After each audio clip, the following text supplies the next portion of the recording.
আইসিসির উপর নিষেধাজ্ঞা জারি করলেন ট্রাম্প। পরিকল্পনা নিয়ে নিজ দলেই বিভক্তি।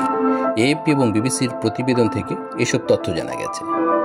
যুক্তরাষ্ট্রের প্রেসিডেন্ট ডোনাল্ড ট্রাম্প আন্তর্জাতিক অপরাধ আদালতে আইসিসির বিরুদ্ধে নিষেধাজ্ঞা জারি করে একটি নির্বাহী আদেশে সই করেছেন। মার্কিন এক কর্মকর্তা বিষয়টি নিশ্চিত করেছেন। ইসরায়েলের প্রধানমন্ত্রী বেনিয়ামিন নেতানিয়াহুর বিরুদ্ধে গ্রেপ্তারি পরোয়ানা জারি করে আইসিসি। এরপরে ট্রাম্প এই পদক্ষেপ নিলেন। নেতানিয়াহুর সঙ্গে বৈঠকের দুদিন পরেই ট্রাম্প এই নির্বাহী আদেশে সই করলেন।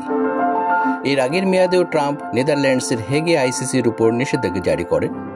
আফগানিস্তানে যুক্তরাষ্ট্রের বিরুদ্ধে যুদ্ধাপরাধের অভিযোগ তোলায় তিনি এই নিষেধাজ্ঞা জারি করেন। পরে সাবেক মার্কিন প্রেসিডেন্ট জো বাইডেন এটি প্রত্যাহার করেন। বিবিসির খবরে বলা হয়েছে, আইসিসির বিরুদ্ধে নিষেধাজ্ঞা জারির এই আদেশে সই করার পর ট্রাম্প বলেন, আইসিসি অবৈধ। এটি যুক্তরাষ্ট্র এবং আমাদের ঘনিষ্ঠ মিত্র ইসরায়েলকে লক্ষ্য করে ভিত্তিহীন পদক্ষেপ নিচ্ছে। মার্কিন নাগরিক ও যুক্তরাষ্ট্রের মিত্রদের বিরুদ্ধে আইসিসির তদন্তে যারা সহযোগিতা করেছেন তাদের এবং তাদের পরিবারের বিরুদ্ধে অর্থনৈতিক ও ভিসা নিষেধাজ্ঞা জারি করা হবে এই নির্বাহী আদেশের আওতায়। ট্রাম্পের নির্বাহী আদেশে বলা হয়েছে, আইসিসি বিপজ্জনক নজির স্থাপন করেছে। আইসিসির এই পদক্ষেপের ফলে মার্কিনেরা বিপদে পড়েছে।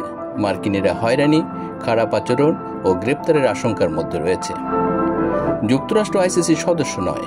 যুক্তরাষ্ট্র বারবার দেশের কর্মকর্তা ও নাগরিকদের উপর আইসিসির বিচার প্রক্রিয়া প্রত্যাখ্যান করেছে।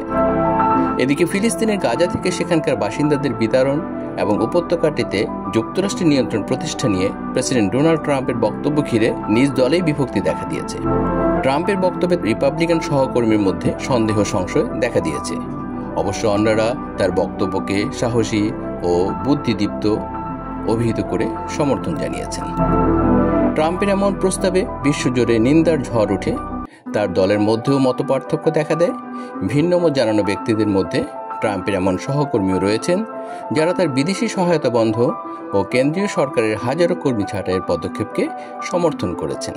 ট্রাম্পের সঙ্গে দ্বিমত পোষণ করা আইন প্রণেতারা বলছেন, ইসরায়েল ও ফিলিস্তিনিদের জন্য তারা দুই রাষ্ট্রভিত্তিক সমাধান সমর্থন করেন।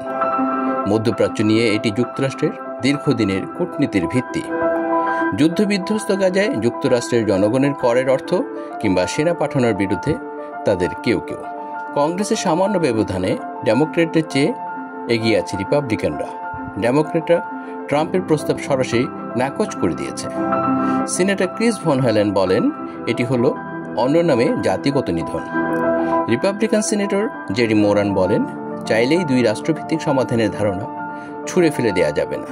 তিনি বলেন, এটি এককভাবে সিদ্ধান্ত নেওয়ার মতো কোনো বিষয় নয়।